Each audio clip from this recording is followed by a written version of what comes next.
Hi everybody, my name is Robin Guterman and I am the founder of the Formula in Boca Raton, Florida. This is my first Formula Live. Anyone who knows me knows that I am not really a camera person or a live person.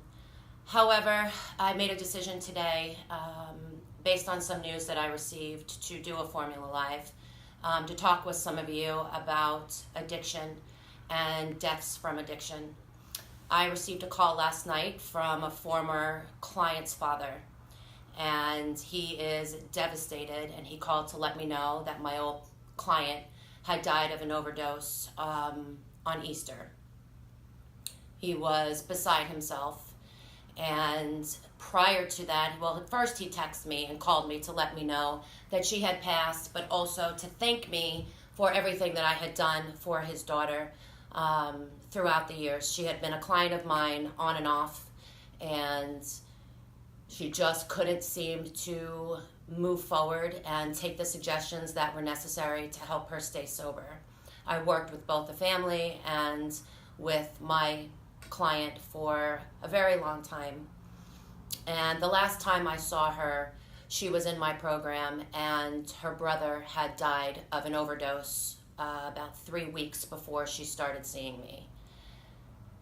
She was so devastated by it, and her way of coping with her sadness and loss and disappointment was to start drinking. And even though I attempted to tell her that honoring her brother through drinking and relapsing was not going to change anything, she could not listen to me. Hence, a few months later, I'm now getting a phone call from the dad telling me that she's now died of a drug overdose in her apartment in Florida. I cannot even fathom what it is like for any parent or any loved one, but as a parent myself of 2 kids, I can't even fathom what it's like to lose 2 of your children to addiction and to overdoses in 1 year. And he kept telling me on the phone that I was the best thing that ever happened to his daughter, and that she hated him for loving me so much because I was the only one that ever told her, how it was, didn't placate her, kicked her in the butt when she needed to be kicked in the butt, and kicked the family in the butt when they needed to be kicked in the butt. And he said to me, which was just amazing, that I shouldn't stop doing what I'm doing. So I guess today, for me, this is really about talking to the families of addicts, and I'm begging you to not listen to the words of the people in your life that are using drugs and alcohol. You really need to take a look at the actions, what they're doing, not what they're saying to you, because 99.9% of the time they're lying.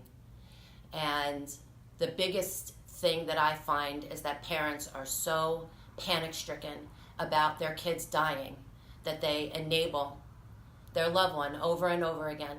So they try to plead with them, they try to buy them things, new car, go to college, new job, whatever they can do to manage their own anxiety. So they think in the short term they're helping their loved one get well.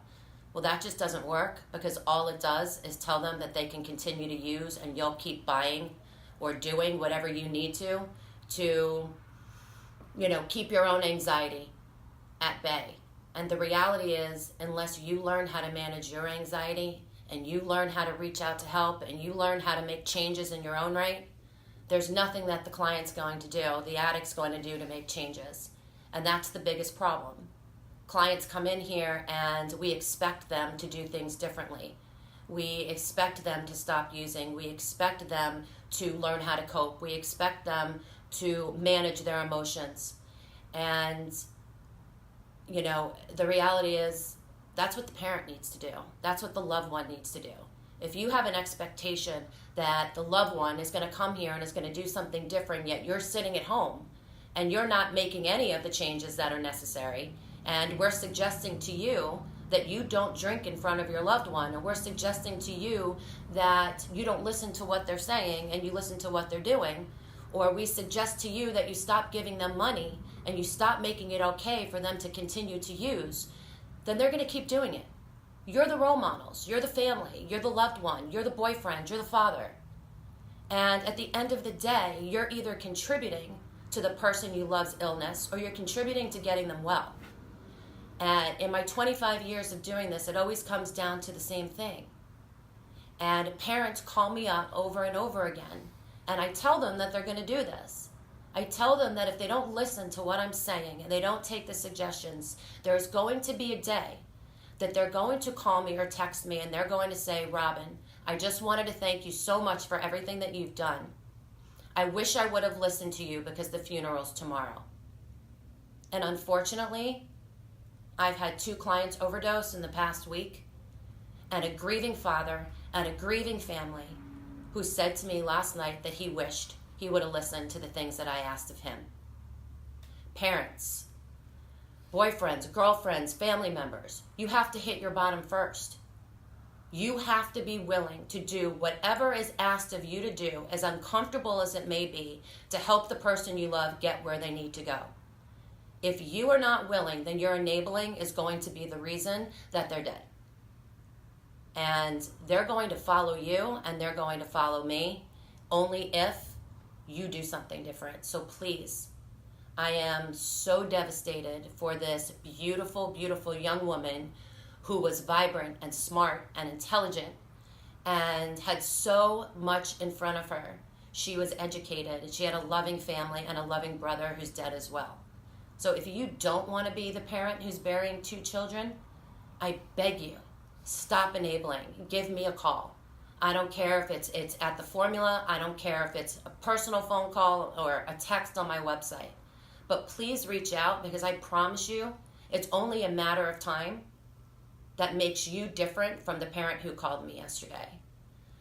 So that's it, I guess, for me today. I pray for your family, Stacy. I pray for you and everybody else who's out there struggling and suffering from this terrible, terrible, terrible disease. Thanks so much.